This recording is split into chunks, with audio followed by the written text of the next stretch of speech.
Hello, everyone, and welcome to OC Live, a weekly broadcast on blockchain, branded tokens, and token economies. We feature weekly guests to discuss the latest in blockchain and the current projects that they are working on. And with us today, we have Matthew Aaron. He is the founder and host of Crypto101, which is also another podcast. Some of you might already know this podcast. It's fairly well known on cryptocurrencies.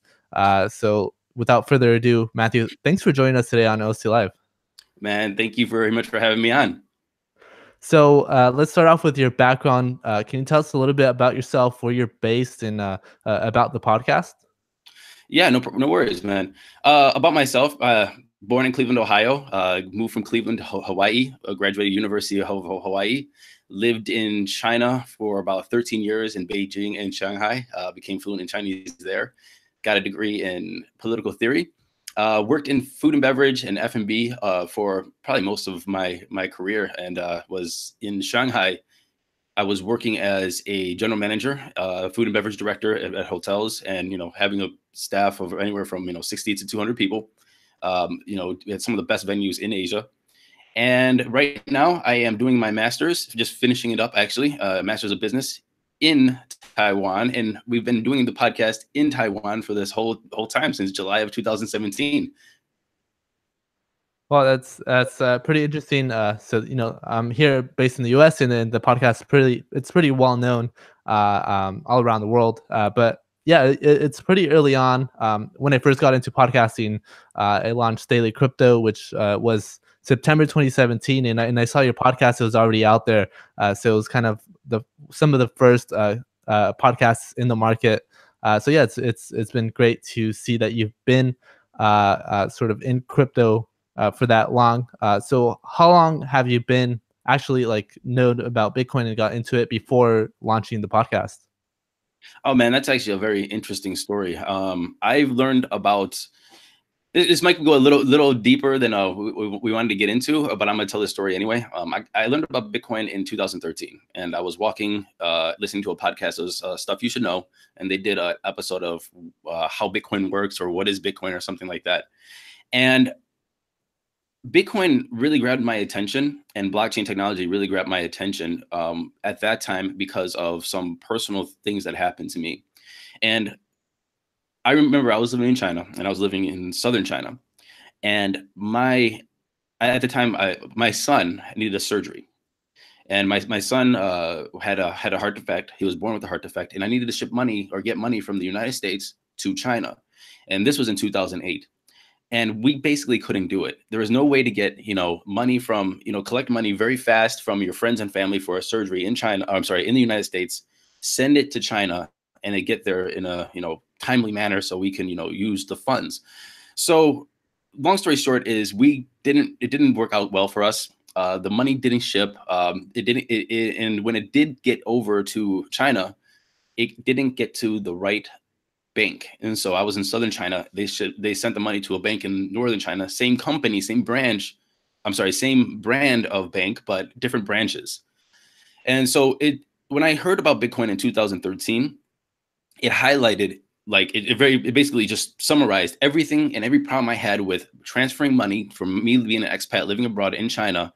And it said these problems will not exist with Bitcoin. You can send money instantly over borders, no regulations, to people that need it as when you need it. So I learned first about Bitcoin in 2013, and started going through my blockchain journey really in 2016. And ever since then, I've always seen and saw the different aspects and use cases of blockchain technology for the average person as solutions to what basically you sit around the dinner table or sit in the garage and drink a beer with your neighbors, and these conversations that you have with your friends and family, or over even beers, like watching a football game. I think the Saints are playing today. My buddy Aaron Paul is watching the Saints right now, rooting for them. And these are the conversations that you have. Is the problems in daily life. If it's transferring money, if it's people getting your data or what have you, and blockchain is just there to solve these issues. Yeah, and I heard your story on the Crypto Cousins podcast, a very deep experience and very first firsthand experience, and we hear about these experiences and things like Argentina and people needing a different currency, and Bitcoin and these other cryptocurrencies definitely do play a role where there is a necessity, where the current system doesn't really work. Yeah, for sure, man. For sure. So how has your experience been in cryptocurrency? And but by this I mean as far as community and technology. So did you sort of have a day job before starting the podcast? No, actually, I took a couple years off to do the master's degree. Got a scholarship. Just to put this out there, if anybody's crypto Twitter is always full of people saying you don't need university, you don't need to pay for it, and things like that. And during my search for a university, I found that there's so many universities around the world that if you want to break out of your comfort zone and not just like go to the name brand US university, Ohio State, Duke, or whatever, you can find universities in Sweden, Norway, Germany, in South America, in Asia that will basically pay for you to get a degree. So that's what I found in Taiwan. And so I decided to take a couple of years off to just kind of hang out, do the schooling, get my master's.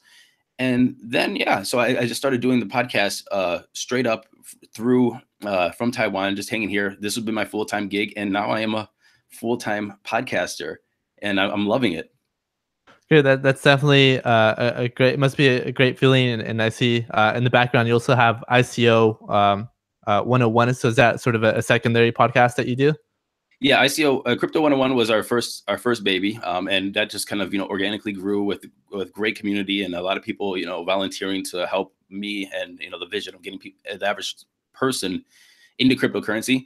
And then we decided to try to expand it and created ICO 101. And Aaron Paul, who is the host of ICO 101, yeah, he kills it, man. He talks to ICOs and new companies that are coming into the space. And I'm actually very excited because ICO 101 is about to do a shift. And we're going to change our content a little bit. And I think that everybody's going to really enjoy this new, fresh idea of coming out of ICO 101 with Aaron Paul. Great. And I'll definitely link these down below for anybody that wants to check them out. So what are some of your goals with these podcasts, especially with Crypto 101? Is it sort of to get the average person that has heard about cryptocurrency to be involved in, basically, like what are some of the goals of Crypto 101? That's a good question. Our first original goals, the reason why we created Crypto 101 Media is that in 2017, when I was trying to really get into cryptocurrency, I started at the end of 2016 and really get into it. It's that there was really no 101 place for people to come in and that don't know anything about trading, don't know anything about exchanges or anything about blockchain.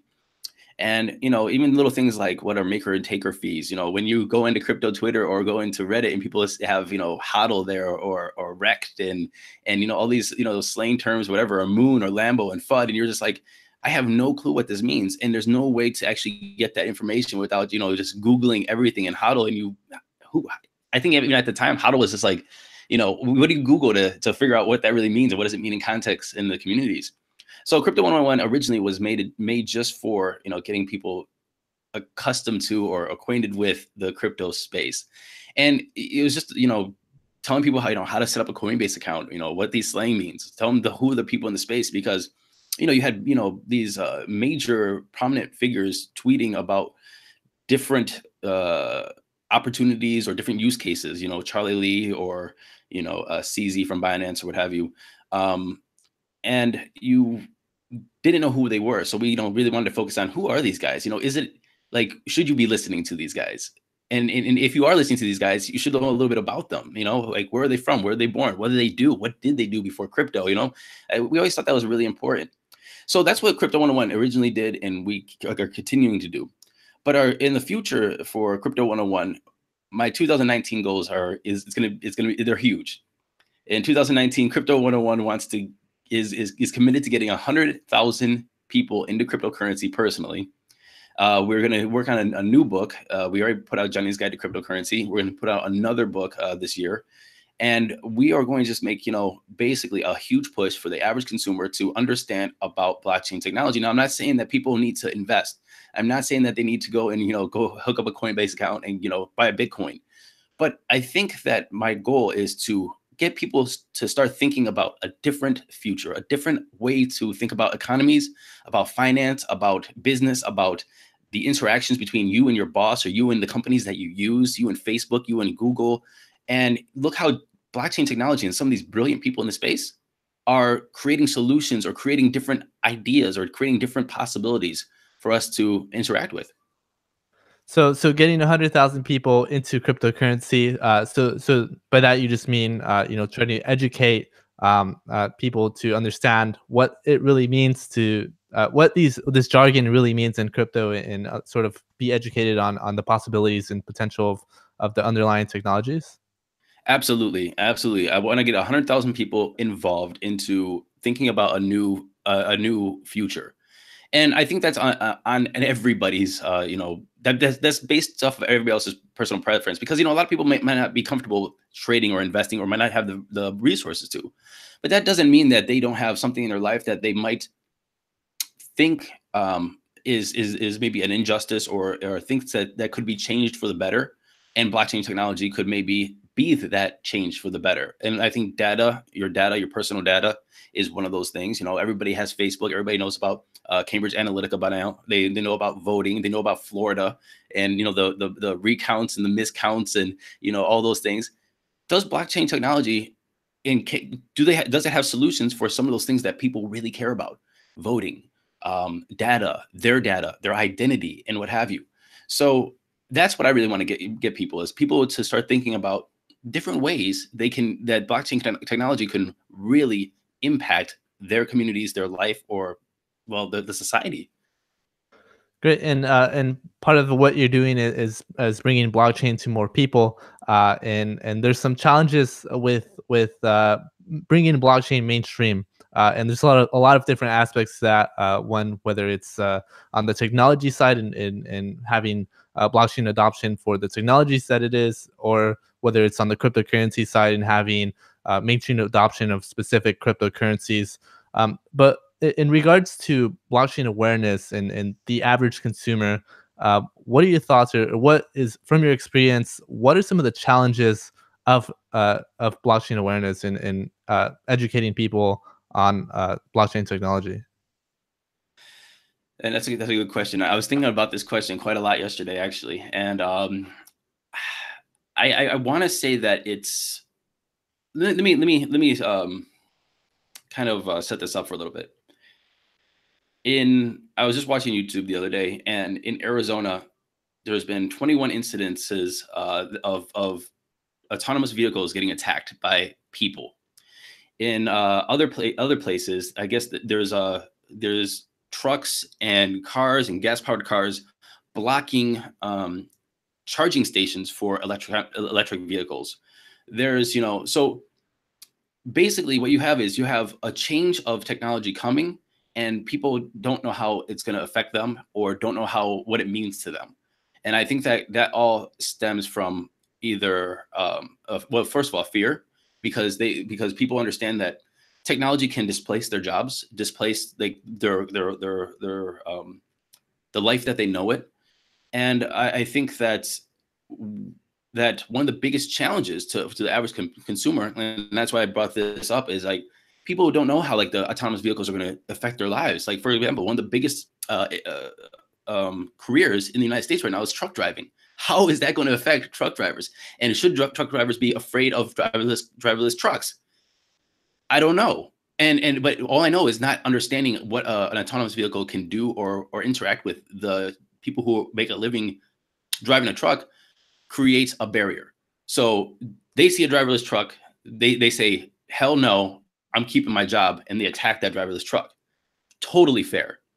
But is there another way that driverless truck can allow this person to keep their career and make money, or create a new idea of business, or expand to even have a better career than they had before, by utilizing the technology of autonomous vehicles or what have you?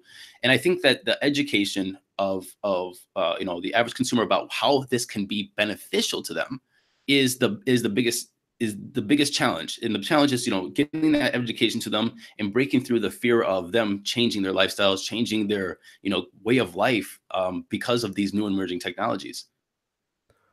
Definitely, and that's definitely, I think the key here is the education part and actually understanding the possibilities of what it can do and how it can benefit. So going on to the other side, on the cryptocurrency side, and challenges to mainstream adoption of actual cryptocurrencies.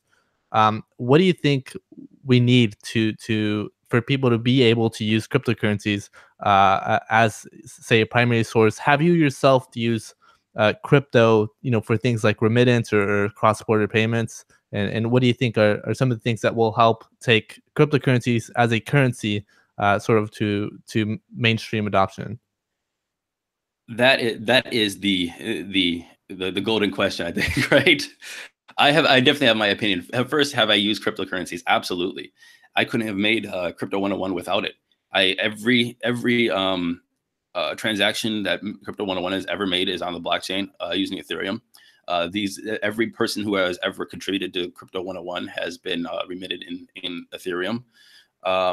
And the community to have, like, for example, I have a blog writer in that works with us in Australia.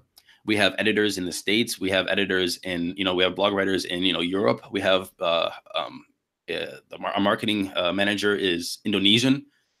I couldn't do this. We couldn't have this community. We couldn't, we just couldn't operate without cryptocurrency. And I think cryptocurrency has made people realize that doing business is a lot easier with, the right tools. And I think that, but at the same time, cryptocurrency as a currency is not that practical at the moment because of the volatility, because of it's a lot of people are still scared of it. Um, it's a huge learning curve to be your own bank, to understand how to control your keys, to use a Ledger Nano or whatever hard wallet you want to use. It's a huge, a huge endeavor to try to get into this at this point. What will make cryptocurrency mainstream? I personally don't think that it's going to be one of these cryptocurrencies that are out there right now. I don't think it's going to be Litecoin or Bitcoin or Monero or what have you. I think that it's going to be a company like Facebook that makes face dollars or Zuck bucks, puts it into their ecosystem, and they're creating a cryptocurrency. They already have the on ramp. If I can go onto Facebook right now and run an ad. I put $100 in there and I run an ad in Facebook. That's an on ramp. What if I put that $100 from my credit card, my debit card, into Zuck bucks? And then those Zuck bucks are $100 in Zuck bucks on Facebook that I can either run ads with, send to Instagram to run ads, send it to WhatsApp between P2P payments, or send it to from WhatsApp to somebody that I know in Japan, and he cashes out in the yen. That's then, if those are a cryptocurrency on a blockchain, then I think you're going to see like somebody like Starbucks come up and say, well, everybody's using these Zuck bucks in the Facebook space. I guess we'll take Zuck bucks too. And then Walmart says, well, if Starbucks is taking Zuck bucks, we'll take Zuck bucks, right? And then I think that you're going to see mass adoption of a new kind of currency that is way more stable, because and Facebook has that ecosystem that they can do it. Then I think you're going to see somebody like Litecoin and Bitcoin and Monero, what have you, or Dash, or start using these systems that they already have in place through atomic swaps, or some kind of system of shapeshift where they can say, well, I have Litecoin, I'm going to go and pay at Starbucks because they already take a cryptocurrency that's been already established. Great. So definitely one of these large corporations that already have these millions in, Facebook. In the case of Facebook, it's billions of accounts and users, and it's just the way of making it a seamless user experience to be able to do that without having to do sort of wallet management and things like that. I think I think that there's I think everybody has their own goals or their own understanding of what they want cryptocurrency to do. And I think that there's there's the group of people that, really want the Fed, really want the US dollar to have more accountability, to stop just printing money, to stop, devaluing, currencies. And, people, countries like, Zim and Venezuela, they definitely have their problems, and they understand like the problems behind, their government backed fiat. Um, that so there's those people that want to really change that system. Then there's the other people that just want more freedom with their money, that says, I just want to send my money ASAP when I want to send it to somebody. I want to be able to hire and employ somebody in, Vietnam, because they are actually the person that can do the job that I want. And I want to send to them, as soon as I want to send it to them and cross the borders without restrictions and whatever. And I think that for me, I have my check boxes. My check boxes are the flexibility of currency. I travel quite a bit. I live abroad. I send money back and forth to all kinds of places. My check boxes might be different than somebody else's, and I think that for the majority of people, they just want to be able to send money without frictions, without restrictions, across borders, and pay properly without getting gouged by saying 3% charge by using your credit card overseas, with the same currency, without having, like, I could open my drawer right now in in my room, and I have currency from all kinds of countries. Why? Because it's the change from exchange over here, or the extra dollars I have from over here, or the yen or the yuan, or the dong or whatever. They're all in my drawer. Why? Because the currency exchange system sucks. You travel quite a bit. My credit card fees is 3% if I use it abroad. It's like, those are some things that we just have to. I think that banks are seeing Bitcoin as a proof of concept, and they are seeing that people have, if people are like the people are the consumers of this product, and this project and Bitcoin has shown that there is a market for currency that works better and better money, and more flexible and more free. Yeah, and there's some challenges to that, right? So you're talking about something that would be sort of a universal currency, global currency that you wouldn't need to exchange. If you go to a country, you wouldn't need to go to the bank and exchange your dollars for their dollars. So what comes with that is government regulation. That's something that I didn't put in here, but I like to hear your opinion on. So what do you think? Do you think the government plays a role in cryptocurrencies? What's your opinion on government regulation? Do you think there's sort of a boundary where should the government get involved? Should the government back off and just see what happens? Or what's been your opinion on that? Man, that's a hard one. I think that looking at the ICO, you uh, the ICO of 2017, 2018, and how some of them like really were, yeah, ripping people off. They scam people, and they exited with millions of dollars. There needs to be some sort of accountability. With that said, when it comes to currencies, I think that the only reason why government's going to regulate currency, Bitcoin or Litecoin or Dash, Monero, whatever, is out of fear you're losing that control. I personally think in the currency aspect, just let it evolve, see how it evolves, see how people use it. It's not going to hurt the American economy if they're still buying American goods. It's not going to hurt the British pound if they're still buying goods there and fueling the economy on different payment methods. I think the government needs to just back off, look at and see how it's being used, look and see what people want out of their money, and then start coming in and saying, and I don't even know if they should come in, honestly, but just watch the economy and see how people use this technology and use this currency. But with that said, with the currency aspect, they should just let it go and see what happens. But with the fundraising, the crowdsourcing for millions, and saying, "Hey, we're going to build this, dream app for 250 million," that's something that they should probably look into and say that's not cool. Yeah, definitely. And I think that's why they stepped in, is with those projects and scams that are going on. And I think, in my personal opinion, that it is good to have a boundary and sort of standard to prevent things like that from happening. Um, so lost my train of thought when what I was going to ask next, but I guess we'll go into a little bit of that 2017 hype that happened over a year, or just about a year ago. So right now, people have been calling it crypto winter, because it's sort of been a down market for quite some time now. So what's your opinion on projects in terms of what about a project stands out to you in terms of qualities? Not so much this project, like not a specific project, but what are some of the qualities of a blockchain project that stand out to you? when I'm looking for a project these days, it's only to see who has a product, who has people using the product, or if they have a company backing their blockchain expansion. So, for example, companies like XYO, companies like Gifto, they have companies that are behind the scenes doing actual business. So, for example, Gifto, they have the Asia's largest live streaming app as their parent company, and Gifto is the cryptocurrency where you can send it to the live streamers for tips and payments or whatever, because you like their show or like their content. So they're not basing their whole business plan off of people, mass adoption of the cryptocurrency or this blockchain technology. They actually have a working product. And same with XYO. They have XY findables, and they have the GPS locators. So like, you want to lose your key. If you put them on your keys, you can find your keys based off of GPS. If you put it, if you lose it somewhere, or your wallet or your dog or whatever. And so they already have a company. So when they're expanding into blockchain, to use blockchain, they're just not basing all of their business, their whole P&L off of hoping this technology gets mass adopted within the next 2 years before their money runs out. Companies like Ledger, companies like Coolbix, making wallets. Those are the companies I'm really looking into in the blockchain space.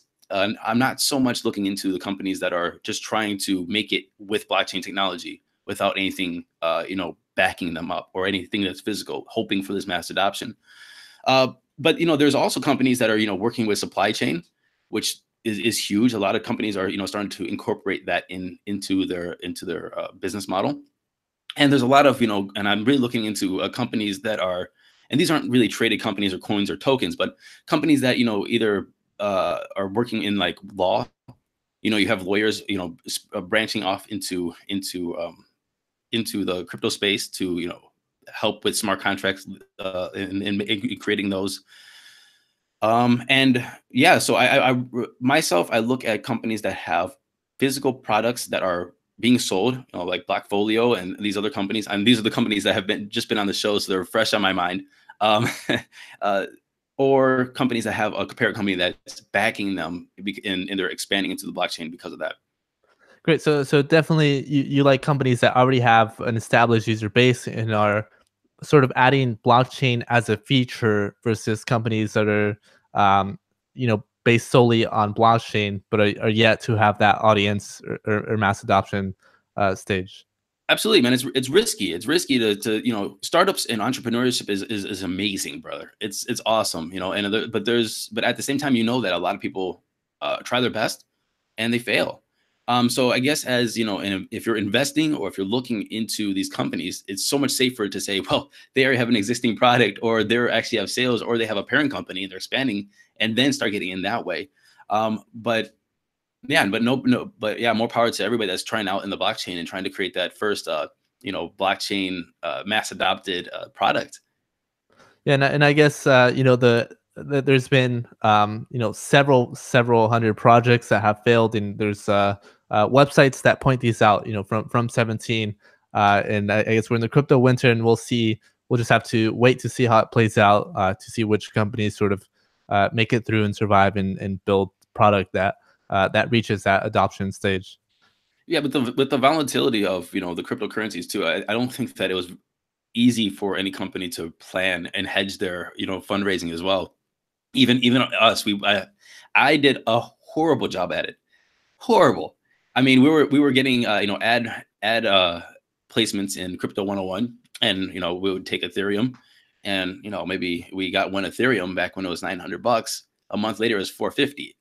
Like, now how do I manage that? 50% loss of of revenue over a month. And I think that a lot of companies, we didn't think about it. We didn't think it would fall that fast. We didn't think of how to hedge we didn't know how to hedge our stash. And so I think a lot of these companies are kind of looking at this going, we better come out of it quick. Yeah, definitely. And recently, Shapeshift released a blog, that they let go. I think it was a third of their staff, and I think that was part of it, that management of funds. But yeah, it is. like over 90%, depending on when they got their funds and what percentage they hold. But yeah, it is very tough. So if you don't mind me asking, so how are you? If you said you really didn't do a great job of doing that, so what are some things that maybe you recommend or that you're doing right now to sort of push through this time right now? We're not doing anything differently. We run a very we're very I don't know. I would say we're very efficient, and then so we definitely we lost when I didn't manage the Ethereum properly. But right now everything is just kind of like equaling back out because it's like before if you would have like 900 and they went down to say 300 or something like that, then you definitely have less money. But now everything's starting to equal out again because ads are coming in at a more standardized price. That's helping the podcast. Great. Yeah, makes sense. One thing that we brushed up upon that I want to ask you is your book, The Average or Johnny's Guide to Cryptocurrency. I guess can you tell us a little bit about that and maybe some insights from the book? What does it talk about? Who's it really for? It is for the average consumer, like I said, the people that sat around the table to talk about, things in the news or some problems that they think they're having with technology. And it's for them. It's not for people that are in the space right now. It's for the person that wants to get to that 101 level. And the book is focused on a guy named Johnny. And Johnny has a wife and two kids, and he has friends, and the friends have kids, and he has coworkers, and he goes to work every day. And it's basically a narrative, a Socratic style of storytelling, so you can learn from it, of Johnny's journey. And I think we all have the same journey of getting into cryptocurrency. Is that the fear of hooking your bank and your credit card to Coinbase? It's getting over that. It's that first purchase of Bitcoin. It's getting up in the middle of the night to use the bathroom and checking your Coinbase on the way to the bathroom. It's it's the FUD, it's the FOMO, it's the hearing about these different coins mooning, and you're rushing to get into the market. And so it goes through all these emotions and all of these concepts that you only learn by experience into the crypto space, hopefully to tell people about these experiences that you will have in the crypto space before you have them and make mistakes. Because I mean, I think you were probably the same way. You're sitting there in 2017 and you saw, some coin mooning. You wanted to try to get in there. You bought a little bit of it and it started dipping. And you're like, what's going on? And so you just kept on playing this, this cat and mouse game with these numbers or these coins. And you either, you probably lost. You probably lost. And, I know I did. I know I lost on a couple, on multiple occasions. And well, Johnny is that person, so you can read the story, so you can understand that. And through that story, we also define terms and ideas and concepts. So, for example, chapter 3 is all about proof of work and proof of stake, where in a conversation, Johnny is talking to his good buddy Dan, and Dan's explaining proof of work to him in a conversation setting. So basically, when people are reading this, they can understand basically how Bitcoin works, the proof of work system, the incentives, the consensus, the decentralization. And when they're done reading that, they can go tell their friends about proof of work. And they actually, were entertained by reading it. It's not dry, it's a story. And then, it has definitions throughout the whole story as well, where you can, learn what blockchain is and, consensus and nodes and hash and, all these different words by defining those in the glossary. Great. So it defines crypto jargon, the terms and crypto terms and sort of the concepts of blockchain. And I'll link down your podcast down in the description below for anybody that wants to check it out. I think that's all I had to cover today. Do you have anything else you'd like to add? No, man. I just think that first I want to say thank you very much for having me on. It was a good chat. Thank you very much for doing what you do. I think a lot of people want to start working in the crypto space and want to start getting involved. And I think that one of the biggest things that everybody has to just do to get involved in the crypto space is just start doing things. Write a blog, start having conversations, make a podcast, or just start talking to some of these teams, because these teams are still looking for a lot of good people. And if you want to know more about cryptocurrency, please, check out the podcast, Crypto101. You can find it on anywhere you listen to podcasts, from Spotify to iTunes to Stitcher to SoundCloud, Castbox, you name it, we're there. And well, again, thank you for having me on. Great, and I thought this was a great introduction to Crypto 101 and your podcast and some of the basic challenges in crypto, whether it be mainstream adoption or whether cryptocurrency as a or making cryptocurrency as a currency. And for the viewers, be sure to check out those links down in the description below. This Wednesday, we're going to be having Nicholas Van Hoord, the CEO of Delta, also known as Delta Direct, which is a cryptocurrency portfolio tracker. He's going to be having him on the show to discuss sort of some trends in blockchain and in ICOs and on how he was able to grow this. It's sort of a one of the top cryptocurrency portfolio trackers, and we'll have him on Wednesday of this week. For everybody joining us live, thank you for being here today. Be sure to hit subscribe on YouTube, and for those of you listening on the podcast app. You can check down the description down below if you want to watch the video version of this. And we'll see you guys on that next podcast. Matthew, thank you for joining us on OC Live. Thank you, brother. Have a good day, man.